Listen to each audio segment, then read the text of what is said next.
L'apparition précoce d'une maladie neurodégénérative change une partie importante de la vie, celle des relations intimes, y compris de la sexualité. Pour de nombreux couples ayant affaire à ces malades, l'intimité physique a pu être une source de réconfort mutuel, de soutien et de plaisir pendant de nombreuses années.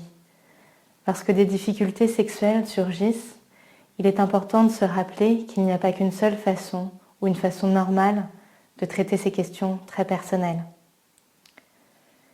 Chez les personnes malades, le désir peut changer. Elles peuvent montrer plus d'intérêt ou moins, voire plus du tout. Elles peuvent être plus ou moins capables d'avoir des rapports sexuels et leur sensibilité peut changer. Certains couples se sentent capables de s'adapter facilement à ces changements.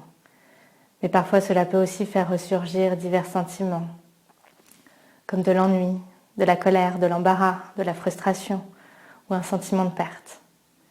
Certains malades et proches perdent toute sexualité dès le début. Être caressé, embrassé ou câliné peut les rassurer. Ils peuvent se sentir bien, même si leur vie sexuelle cesse, et ce aussi longtemps que la proximité et l'affection restent présentes dans leur vie. Lorsqu'une personne est moins intéressée par le sexe que son partenaire, elle peut se sentir coupable. Il est important de trouver d'autres moyens de maintenir une certaine intimité au sein du couple, ainsi qu'une échappatoire à la frustration. Par exemple, des exercices physiques peuvent être proposés. Dans toute relation, ces problèmes peuvent surgir. Rappelez-vous que c'est tout à fait normal et cherchez des solutions réalistes et pratiques.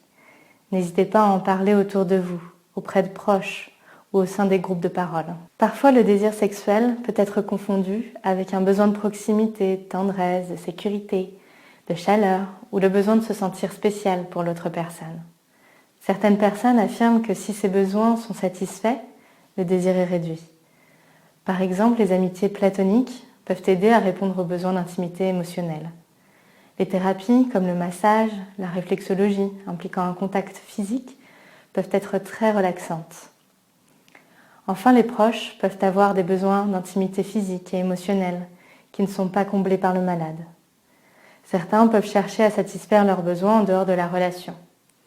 En plus de leur propre sentiment de culpabilité, des réactions des membres de la famille, des amis ou des médecins peuvent rendre le problème encore plus épineux. Si en tant qu'aidant, vous souhaitez avoir de la compagnie et une intimité avec quelqu'un d'autre, essayez de trouver les moyens de répondre à vos besoins pour vous sentir bien, tout en poursuivant votre rôle d'aidant.